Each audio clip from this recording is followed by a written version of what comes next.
Que serait la vie, et mériterait-elle son nom si le plaisir manquait?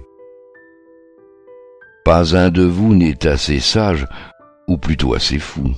Non, disons assez sage, pour être d'un autre avis.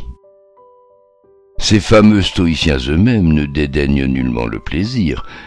Ils ont beau s'en cacher, lui décocher 1000 injures devant la foule, c'est pour en détourner les autres et s'en donner plus à l'aise. Qu'ils l'avouent donc par Jupiter. Toute heure de la vie serait triste, ennuyeuse, insipide, assommante, s'il ne s'y joignait le plaisir, c'est-à-dire si la folie n'y mettait son piquant. Je peux invoquer ici le témoignage de Sophocle, jamais assez loué, qui dit à mon sujet « Moins on a de sagesse, plus on est heureux ». Mais allons en détail au fond du débat. Qui ne sait que le premier âge est le plus joyeux et le plus agréable à vivre?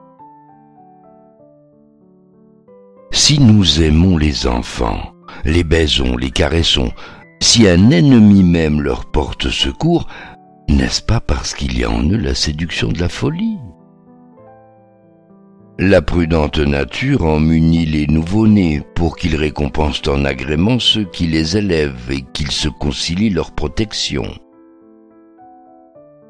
À cet âge succède la jeunesse. Comme elle est fêtée de tous, choyée, encouragée, toutes les mains tendues vers elle. D'où vient le charme des enfants, sinon de moi, qui leur épargne la raison, et du même coup le souci? Dis-je vrai?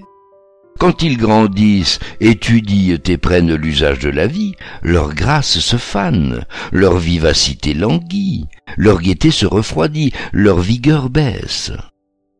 À mesure que l'homme m'écarte, il vit de moins en moins. Enfin, voici l'importune vieillesse, à charge à autrui comme à elle-même, et que personne ne pourrait supporter, si je ne venais encore secourir tant de misère. Comme font chez les poètes les dieux qui sauvent de la mort par une métamorphose, je ramène au premier âge les vieillards voisins du tombeau. On dit d'eux fort justement qu'ils sont retombés en enfance. Je n'ai pas à cacher comment j'opère. La fontaine de ma nymphe l'été jaillit aux îles fortunées. Celle des enfers n'est qu'un tout petit ruisseau. J'y mène mes vieilles gens. Ils y boivent de longs oublis. Leurs peines s'y noient et s'y rajeunissent. On croit qu'ils déraisonnent, qu'ils radotent. Sans doute c'est cela même qui est redevenir enfant, radoter, déraisonner. N'est-ce pas tout le charme de l'enfance? N'est-il pas un monstre détestable, l'enfant qui raisonne comme un homme fait? Cet adage l'atteste, je hais chez l'enfant la sagesse prématurée. Un vieillard qui joindrait à son expérience complète de la vie l'avantage de la force de l'âme et de la pénétration du jugement, qui supporterait de l'avoir pour ami et pour familier? Laissons plutôt cet âge radoter. Mon vieillard échappe aux maux qui tourmentent le sage. C'est un joyeux vide-bouteille.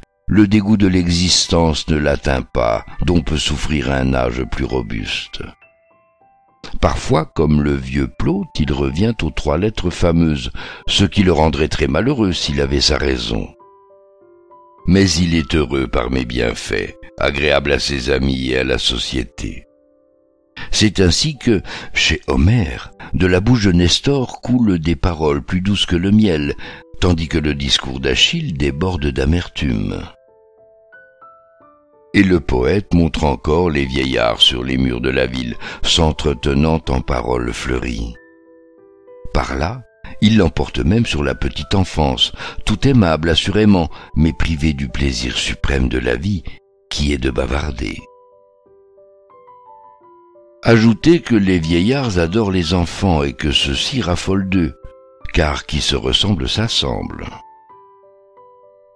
Ils ne diffèrent que par les rides et le nombre des années, cheveux clairs, bouche sans dents, corps menu, goût du lait, balbutiement, babillage, niaiserie, manque de mémoire, étourderie, tout les rapproche. Et plus s'avance la vieillesse, plus s'accentue cette ressemblance, jusqu'à l'heure où l'on sort des jours, incapable à la fois, comme l'enfant, de regretter la vie et de sentir la mort.